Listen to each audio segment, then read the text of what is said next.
하실 것입니다. 주님이 이곳에 함께 하십니다. 그 믿음을 가지고 늘 승리하시기를 축복합니다. 우리 옆에 분들하고 한번 인사하실까요? 사랑하고 축복합니다 라고 한번 인사하시죠. 할렐루야. 요즘 저희 교회가 이 새벽 기도회에 잠언을 통해서 함께 말씀의 은혜를 받고 또 하루하루 기도의 제목을 가지고 시작을 하고 있습니다. 오늘 말씀에서 말하고 있는 하나님을 경외하는 삶, 즉 하나님을 경외하는 것은 우리가 신앙인으로서 어떻게 살아가야 할 것인가 라고 하는 것을 말씀해 주고 있습니다. 본문이 제시하고 있는 하나님 경외는 아주 명확한 대답이다라고 말씀드릴 수 있습니다. 그런데 저도 여러분도 주의 일들을 하고 또 신앙생활을 하지만 여호와를 경외한다라고 말하지만 이것은 뭔가 특별한 것, 또 뭔가 다른 그런 행위들을 우리가 생각할 수 있습니다. 예를 들어서 이런 것이죠. 여러분 성경을 읽을 때 자세를 여러분 어떤 자세를 한다고 생각하십니까? 여러분 집에서 성경을 읽으실 때 어떻게 읽으시죠? 아버지 앞에서 말씀을 읽으신다고 하는데 책상에서 읽는 분도 계실 거고 식탁에서 여러분 앉아서 여러 가지 모습으로 여러분들이 성경을 읽게 되겠지요. 그런데 누워서 성경을 읽으면 될까요? 안 될까요? 안 되죠. 그럴 줄 아셨어요. 그런데 대부분 우리가 성경을 읽을 때 자세를 자꾸 생각을 하죠. 그래서 가장 경건한 자세는 어떤 자세일까요? 무릎을 꿇고 경건한 마음으로 성경을 보는 것이 여호와를 경외하는 것이 아닐까라고 하는 그런 인식을 우리가 가지고 있죠. 그런데 여러분 이렇게 말씀드리고 싶어요. 하나님 말씀은 여러분들이 운전할 때도 여러분들의 삶의 자리에서 일하고 있을 때도 들려옵니다. 그 말씀을 받을 수 있기를 주님의 이름으로 축복합니다. 여러분 꿈에 가끔 제가 나타난다라고 하는 얘기를 요즘 자주 들어요. 제가 나타나고 싶고 나타나는 게 아니라 사실은 제가 아니고 하나님이 여러분들에게 말씀하기 위해서 저를 통해서 이야기하시는 거예요. 그리고 우리가 기도하다가 그런 마음이 가끔 감동이 올 때가 있죠. 어떤 감동이 옵니까? 뭔가 하나님이 나에게 연락해보고 싶은 사람이 생기게 해요. 그리고 그분의 근황이 어떨까 하는 그런 마음이 가끔 감동으로 찾아올 때가 있어요. 새벽기도를 드리다 보면. 그럼 제가 평일에 이렇게 말씀을 준비하고 이렇게 목양실에 있다가 한 번씩 전화드리는 분은 새벽에 기도하다가 생각나서 전화드리는 거예요. 그래서 그분을 놓고 기도하기도 하고 또 기도의 제목을 함께 얻기도 하는데, 자, 우리가 하나님을 경외한다. 오늘 성경대로 하면 여호와를 경외한다 라고 되어 있는데 이 경외라고 하는 뜻을 우리가 잘 아셔야 돼요. 경자는 공경할 경자입니다. 즉 어른을 섬기듯 존중한다 라고 하는 그런 의미가 여기에 담겨져 있어요. 그리고 이 외자라고 하는 것은 무엇입니까? 두려워할 외자입니다. 그러니까 공경하기도 하지만 두려워하는 분이 하나님입니다. 여러분 우리가 하나님을 정말 사랑하시죠. 그리고 하나님 뜻대로 살겠습니다라고 수도 없이 우리가 말합니다. 그 가운데는 저와 여러분들이 정말 경외한다는 그 의미를 가지고 있어요. 공경하는 마음에서부터 출발해서 그 마음을 가지고 거룩한 두려움을 가지는 것이 오늘 신앙인의 모습이 되어야 합니다. 하나님이 그냥 편안한 하나님, 그냥 나와 늘 함께 하시는 하나님, 내 모든 것을 다 주장해 주시고 이끌어 주시니까 그냥 하나님은 좋은 분이야 라고 생각할 수 있습니다. 물론 참 좋은 분이시죠. 그런데 때로는 우리에게 두렵고 떨리는 분이라고 하는 것을 우리는 잘 알고 있습니다. 최근에 제가 이 아침형 인간을 넘어서는 새벽형 크리스찬이라고 하는 책을 읽고 있다고 말씀드렸습니다. 자, 독서하는 가운데 이 글의 저자인 우봉주 목사님의 인생에 대한 얘기를 간증으로 얘기를 했어요. 뭘 얘기했냐면 이런 것이죠. 어느 날 새벽 기도를 합니다. 이제 말씀을 받고 기도의 제목을 가지고 기도를 하는데 마음에 감동이 와요. 성령께서 자꾸 말씀하셔요. 뭐라고 그러냐면 저축해놓은 돈 다 맹인교회에 갖다 주고 한동대학교 헌금해라 하는 마음에 감동이 오는 거예요. 자, 여러분 이런 감동이 오시면 어떻게 하실래요? 무조건 순종하면 좋겠지만 저도 인간인지라 이 간증을 읽으면서 나라도 정말 이렇게 할 수 있을까 하는 생각을 해보았어요. 저축해 놓은 돈, 그 이유가 뭐겠습니까? 자녀 결혼을 위해서 모아놓았는데 그 감동을 주시는 거예요. 부족한 사람들, 어려운 학생들에게 그것을 나누어 주라 라고 하는 그런 감동이 오는 거예요. 그래서 심장이 멎는 듯한 그런 고통이 뒤따르고 기도가 되지 않았다라고 거기에 써져 있어요. 심장이 멎어버렸어요. 왜요? 내가 이만큼 모아놨는데 이거 하나님께 다 드리라 그러니까 여러분 할 수 있을까요? 몇 날 며칠을 기도하는데 기도가 되지 않아요. 왜? 하나님이 이미 음성을 주셨어요. 감동을 주셨어요. 그런데 그걸 내가 순종하지 않아요. 하나님 말씀이 들려왔는데 저도 여러분도 순종하지 않고 내 가치관과 내 판단을 가지고 자꾸 머뭇거릴 때가 있지. 그래서 한강이 거부할까 하다가 기도하는 중에 어떤 마음이 드냐면 그래, 이것을 살짝 피해갈 수 있는 방법도 있겠다 하는 그런 생각이 드셨대요. 어떤 방법을 선택했을까요? 집에 누가 있어요? 아내가 있으니까 아내하고 상의해보고 허락하면 하겠습니다. 이런 기도가 되더래요. 그래서 집에 이제 아내와 이 당시에는 목사님이 아니셨어요.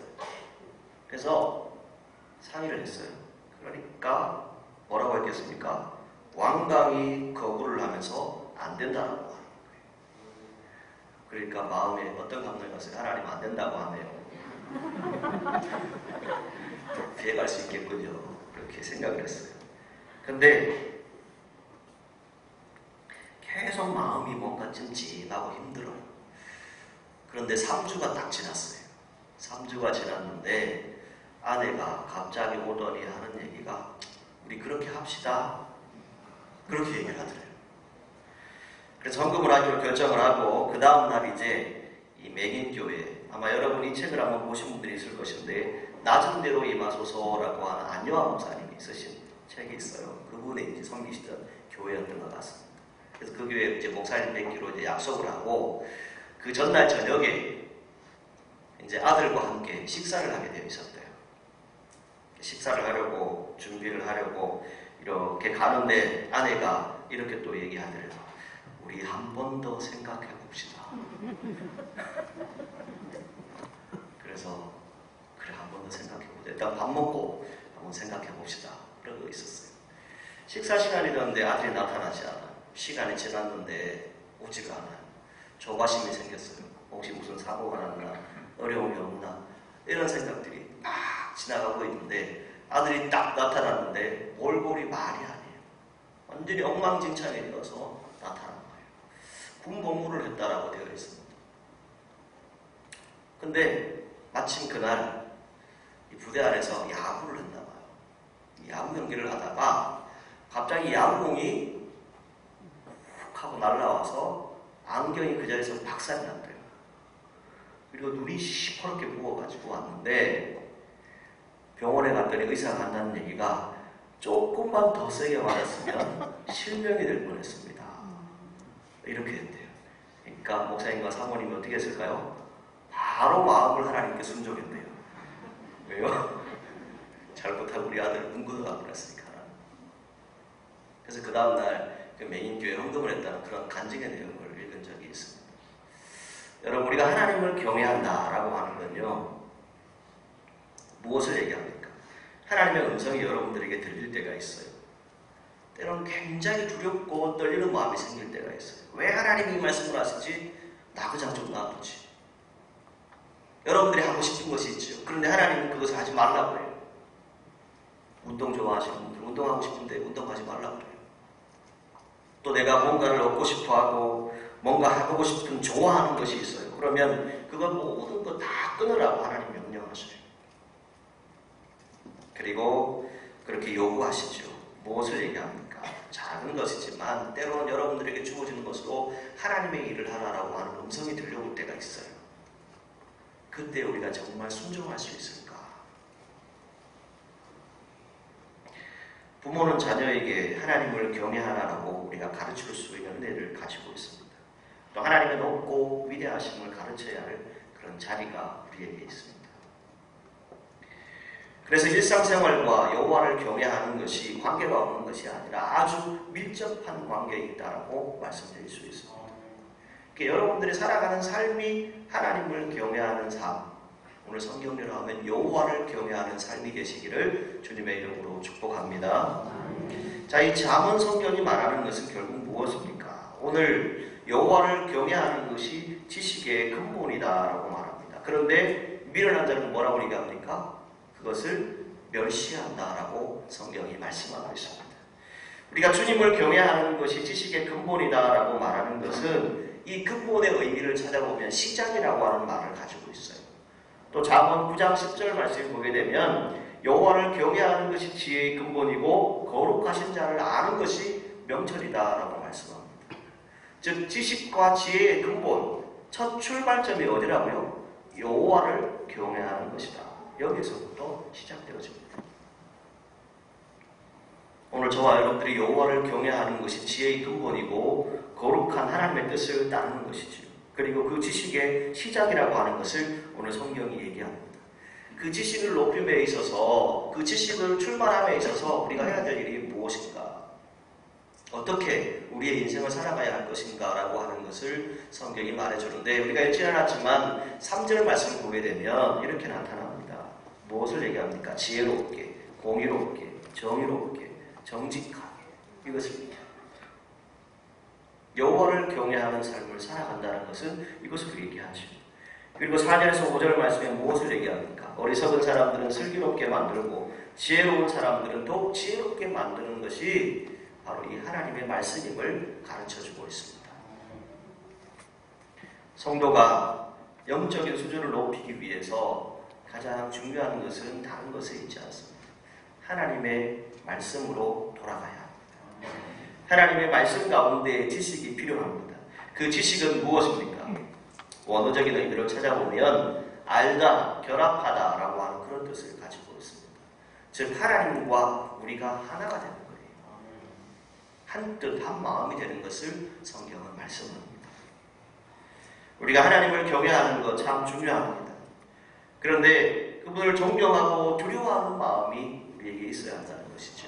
단지 그냥 존경합니다, 참 좋으신 분입니다, 이것만으로 끝나서는 안 된다는 거예요. 때로는 여러분들에게 참으로 두렵고 떨리는 마음으로 다가갈 수 있는 그런 하나님이 되셔야 합니다. 왜입니까? 누가복음 12장 5절 말씀을 보게 되면 성도가 마땅히 두려워할 것이 있는데 그건 무엇입니까? 죽인 후에 저와 여러분들이 지옥에 던져지는 권세를 누가 가지고 있다고요? 이 여호와 하나님이 가지고 있다는 거예요. 우리의 생과 사, 화, 복 모든 것을 주장하시는 게 누구이십니까? 여호와 하나님입니다. 우리가 그것을 알면서도 여호와를 경외한다, 하나님을 경외한다라고 말하고 있는데 하나님 뜻에 온전히 순종하지 못할 때가 있다는 것이죠. 자, 여기서 근본이라고 하는 뜻은 또 한 가지 의미를 더 말씀드릴 수 있는데 머리라고 하는 그런 의미를 가질 수 있습니다. 즉 이 머리는 무엇입니까? 신앙생활은 이 하나님을 경외함으로, 여호와를 경외함으로부터 시작해서 그 하나님을 경외함으로, 여호와를 경외함으로 끝나야 한다는 것이죠. 시작과 끝이 하나님이라는 겁니다. 이 구약시대에는 여호와였지만 오늘 우리 시대로 얘기하면 하나님이라는 거예요. 신앙생활을 함에 있어서 영적 지식을 멸시하는 것이 문제라고 말씀드릴 수 있습니다. 미련한 자는 지혜와 훈계를 멸시한다라고 성경에 말씀합니다. 성도들 중에 세상의 지식을 더 중요하게 생각하는 분들이 혹 생길 수 있습니다. 영적인 부분들은 부차적인 것이지요. 그래서 어쩌면 하나님의 말씀보다 세상의 지식을 더 앞세울 때도 우리가 있습니다. 유대인의 자녀 교육에 있어서 자녀가 성인이 되는, 즉 13살 때까지 하나님의 말씀만 가르칩니다. 세상의 어떤 지혜를 가르치는 게 아닙니다. 하나님의 말씀으로 가르칩니다. 지식의 근본이 여호와를 경외하는 것임을 알기 때문에 어떠한 지식이든지 간에 하나님을 경외하는 그 믿음 가운데서 살아갈 수 있도록 그들을 가르친다라고 말씀드릴 수 있는 것이죠. 오늘 저와 여러분들이 이 땅에 살아가는 동안 하나님의 선한 뜻 가운데 거하시기를 바라고, 하나님의 능력 가운데 거하시는 하나님의 여러분들의 삶을 높여주시는 귀한 은혜가 있기를 간절히 소망합니다. 며칠 전에 참 황당한 뉴스이기도 하고, 과연 이게 목사가 맞을까?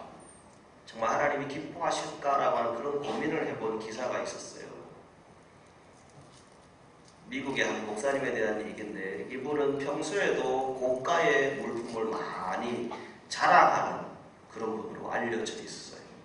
고가의 자동차, 고가의 물품을 이 SNS에 자랑하는 그런 분으로 알려져 있는데, 요즘 이 코로나 시대이지 않습니까? 저희도 지금 이제 거의 생중계로 제 설교가 나오고 있는데, 이렇게 예배를 드리고 있는데 갑자기 괴한 3명이 들이닥친 거예요. 강도 3명이 들이닥친 거예요. 그러더니 총을 들이대면서 있는 거 다 내어놓는 거예요. 여러분, 다 내놓을까요? 안 내놓을까요? 다 내어놨겠죠.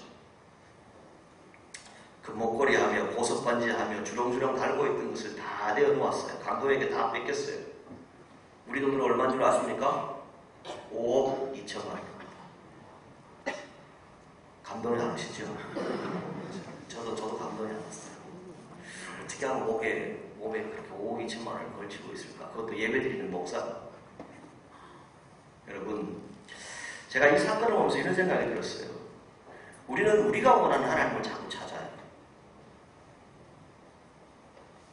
우리가 바라는 하나님을 자꾸 찾아야 돼. 우리가 여호와를 경외한다라고 하는데 내 자신의 경험과는 전혀 상관이 없어요. 내 자신이 행동하는 것으로 만족하는 거예요. 내가 예배드렸다, 기도했다, 찬송했다 라고 생각하는데 하나님은 하나도 안 받으시고 하나도 안 들으셨어요. 우리가 여호와를 경외한다라고 하는 것은 내 스스로가 만족을 얻기 위해서 하는 것이 아닙니다.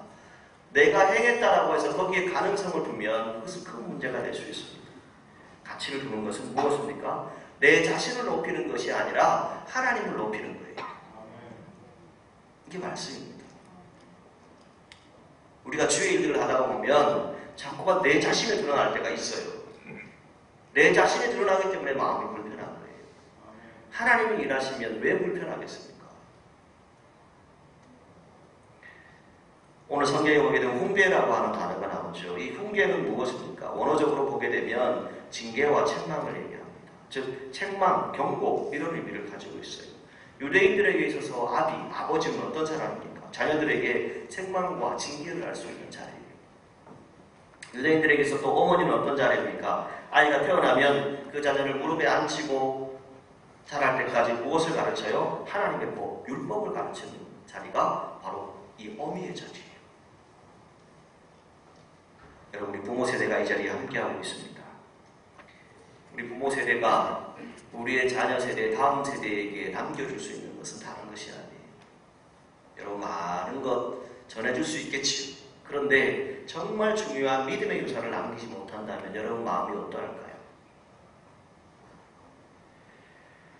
성경을 보게 되면 창세기 3장 19절에 이렇게 말씀합니다. 다 읽지는 않지만 이렇게 말씀드리고 싶어요. 흙으로 왔으니 흙으로 돌아갈지라. 성경이 말씀해요. 우리 다 빈손으로 왔어요. 다 빈손으로 돌아가야 돼요. 그 빈손은 무엇입니까? 주의 일 하다가 가셨지. 오직 우리가 여호와를 경외한다, 하나님을 경외한다라고 하면서 그런 것은 하나도 없고 그저 나를 위해서 살아가는 그런 모습이 우리 안에 있지 않습니까? 세상 어느 사람도 자기를 꾸짖는 소리를 기뻐하는 사람은 없습니다. 저도 여러분도 싫은 소리 하는 사람 좋아하지 않아요. 그런데 예수님이 이 땅에 오셨을 때 무엇을 얘기하셨어요? 공생애를 시작하시면서 하신 첫 번째 말씀이 뭐였어요? 회개하라, 천국이 가까이 왔느니라. 이 말씀이셨어요. 좋은 얘기를 하기 전에 무엇을 얘기했습니까? 훈계를 말씀하셨어요. 주님의 음성을 들으라고 말씀하셨어요. 그런데 잠언, 우리가 읽지 않았지만 24절, 25절 말씀을 보게 되면 어떤 내용이 나옵니까? 불렀는데 듣기 싫어한다는 거예요. 손을 폈는데 돌아보는 자가 없다라고 말합니다. 모든 교훈을 멸시하고 책망을 받지 아니한다라고 하는 말씀이 나타납니다. 기록되어져 있어요. 여러분, 이것이 이 시대뿐만일까요? 아닙니다. 사람 살아가는 세상에는 똑같이 일들이 일어납니다. 오늘 저와 여러분들이 살아가는 세상 가운데 어떤 일들이 있습니까? 하나님의 말씀이 들려오고 하나님의 감동이 오고 하나님의 음성이 여러분 마음에 닥쳐와도 안 들으려고 한다는 거예요. 그리고 그 말씀에 순종하지 않습니다. 예수님은 서기관과 바리새인들을 향해서 말씀하셨어요. 마태복음 23장 27절에 보게 되면 그들을 향해서 회칠한 무덤이라고 말씀하셨어요. 겉과 속이 다른 사람. 겉으로 보기에는 멀쩡해 보이는데 속은 썩어있는 그런 사람들을 말씀하셨어요. 아무리 말해도 변하지 않습니다. 반응하지 않아요. 심지어 이런 표현을 말씀드릴 수 있어요. 어쩌면 저와 여러분들이 죽은 시체와 똑같은 신앙생활을 할 수 있어요. 아무리 말씀을 통해서 우리가 기도합시다, 찬송합시다, 예배드립시다, 온전히 신앙생활 합시다, 헌신합시다, 봉사합시다 수도 없이 얘기해도 안 듣는다는 거예요. 왜요? 하나님이 두려움인지 모르는 것 같아요. 하나님은 우리가 분명히 세워드려야 되고 공경해야 될 분이기도 하지만 하나님은 두려운 분이에요. 그 두려운 분은 우리에게 뭘 요구하십니까? 말씀대로 하나님의 뜻대로 살아가는 것이죠. 하나님의 말씀이 때로는 잔소리처럼 여러분들에게 들릴 수 있어요. 그렇죠. 때로 내 마음이 불편할 수도 있어요. 말씀을 들었는데 뭔가 불편해요. 왜 그럴까요? 우리의 삶을 들여다보면 그 안에 답이 있어요. 저는 그게 진짜가 아닐까라고 생각해 봅니다. 여러분, 내 안에 감동이 오는 것은 무엇입니까? 내가 순종하지 않았고 불순종했기 때문에 하나님이 감동을 주시는 거예요. 지금은 불편할 수 있습니다. 그런데 말씀 앞에 반응하고 나를 바꾸어서 변화시켜서 다시금 하나님 말씀으로 돌아가면 하나님이 여러분들에게 분명히 기적을 베푸시고 복을 내려주실 줄 믿습니다. 여러분, 한 주간 살아가시는 동안에 여러 삶을 살게 되실 겁니다. 특별히 아마 거의 대부분이 휴가 기간이라 아마 우리 지역에 있는 이 카이도 거의 한 주간 휴가라고 제가 얘기 들었습니다. 자, 이 휴가 기간 여러분 안식도 없고 쉼도 얻으십니다. 또 가족 간에 여러 가지 일들을 하게 되실 거인데 여러분, 그 자연 속에서도 그 살아가는 삶의 터전 속에서도 하나님이 나에게 뭘 원하시는지를 한번 들어보십시오. 그냥 형식적인 습관적인 겉과 속이 다른 그런 신앙생활이 아니라 정말 이 겉과 속이 똑같은 모습으로 한번 하나님 앞에 서보려고 노력해 보시기 바랍니다. 저도 그렇게 해보려 노력합니다. 오늘 성경에 영적인 회복은 무엇을 얘기할까요? 다른 것에 있지 않습니다. 여기에 보게 되면 어미가 가르쳐야 될 것은 법이다라고 하는 단어가 나타납니다. 이 법은 무엇입니까? 글자 그대로 얘기하면 법칙과 법령입니다. 이 당시 얘기하면 모세오경입니다. 토라. 이 모세오경이 여러분 뭐예요? 모세오경 다 읽어보셨죠? 그 모세오경 보면 하나님께서 역사하셨는데 그 하나님의 법을 따라야만 하나님이 복을 주시고 하나님이 그 길을 형통케 하신다라고 하는 것이 기록되어져 있어요. 모세오경뿐만이 아니라 어미가 자식들에게 주었던 것은 무엇입니까? 율법을 가르치는 것이었고 그것을 떠나지 말도록 했다라고 하는 것이 성경에 나타납니다. 그러할 때에 지금의 세계 곳곳에 이스라엘 민족, 이 유대인들의 모습이 어떠합니까? 신명기 28장에 나타났던 그 축복대로 그들은 지금 복을 받았습니다.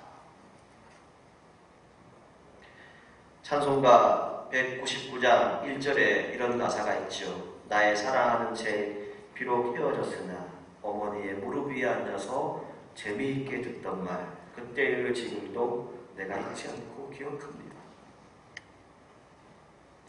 여러분, 어머니의 무릎에서 하나님의 말씀으로 키우셨습니까?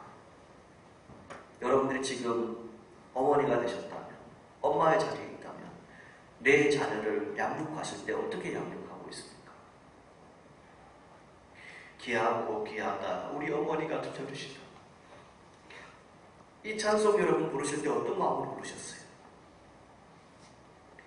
지금의 유대인들이 복을 받는 것은 다른 것에 있지 않습니다. 그 부모 세대가 하나님 말씀으로 그들을 양육했어요. 오늘 우리 부모 세대가 해야 될 것은 다른 것에 있지 않습니다. 우리가 여호와를 경외한다, 하나님을 경외한다, 라고 말하고 있는데 정말 말씀대로 우리가 살아가고 있습니까? 부끄러운 얘기였지만 저도 여러분도 정말 세월이 흐를수록 어쩌면 진품명품 자랑하는 그런 어리석은 신앙생활을 하고 있지 않습니까? 그게 중요한가요? 여러분, 보배가 무엇일까요? 말씀 속에 진리가 있습니다. 말씀 속에 기적이 있고 능력이 있습니다. 지혜라고 하는 단어는 머리로 생각하는 것뿐만이 아닙니다. 입으로 말하는 것과 몸으로 행동하는 것을 다 총망라하는 단어가 지혜고 지식입니다. 그 근본이 어디라고요? 여호와를 경외하는 것이라고 성경에 말씀하고 있습니다. 다시 말해서 오늘 저와 여러분들의 삶이 하나님을 기쁘시게 해드리는 귀한 삶이 되시기를 주님의 이름으로 축복합니다. 우리 교회 교가 뭐죠? 하나님을 기쁘시게. 신명기 6장 4절에서 5절 말씀에 이렇게 말합니다. 이스라엘아 들으라. 이스라엘아 전능하신 하나님 주는 너희의 단 한 분 유일하신 주시다 라고 말합니다. 그리고 마음과 뜻과 정성을 다해서 때로는 목숨을 다해서 주님을 사랑하라 라고 말씀하고 있습니다. 여러분, 이것이 이 시대뿐만일까요? 아니요. 오늘 이 시대도 똑같습니다. 우리가 신앙인으로서 우리의 다음 세대에게 남겨줄 수 있는 것은 다른 것이 아닙니다. 하나님의 말씀이라는 것이죠. 그것을 마음에 새기고 여러분들의 자녀들에게 부지런히 가르치라라고 말하고 있습니다. 이 훈계와 가르침을 떠나지 말라는 말은 무엇입니까? 그것을 떠나면 안 된다라고 하는 것이죠. 여러분들의 자녀 세대가 혹 신앙을 떠난 분들이 계십니까? 아직도 인격적으로 하나님 만나지 못한 그런 자녀들이 있습니까? 그들이 정말 하나님을 만나고 하나님과 깊은 영적인 교제를 할 수 있도록 우리 부모 세대가 기도할 수 있는 귀한 시간이 되시기를 바랍니다. 이제 이 구약시대를 지나서 예수님이 이 땅에 직접 오셨어요. 하나님이 구약시대 때 수없이 선지자를 통해서 말했는데 안 들어요. 사람들이 말을 안 들어요. 그렇게 너희들을 하라고 분명히 명령했음에도 불구하고 안 듣는다고요. 그래서 나중에 어떻게 하셨어요? 예수님을 직접 보냈어요. 십자가의 사랑을 보여주셨어요. 그리고 고난과 함께 더불어서 부활의 능력을 보여주셨어요. 그리고 이제 우리 시대에 무엇을 주셨습니까? 보혜사 성령을 주시겠다라고 성경에 분명히 말씀하셨어요. 그럴 때에 요한복음 14장 26절에 보혜사 곧 아버지께서 내 이름으로 보내신 성령 그가 너희에게 모든 것을 가르치고 내가 너희에게 말한 모든 것을 생각나게 할 것이다 라고 말씀합니다. 여러분, 여러분들의 자녀가 지식과 지혜를 얻기를 원하십니까? 그렇다면 우리 부모 세대가 여호와를 경외하시기를 주님의 이름으로 축복합니다.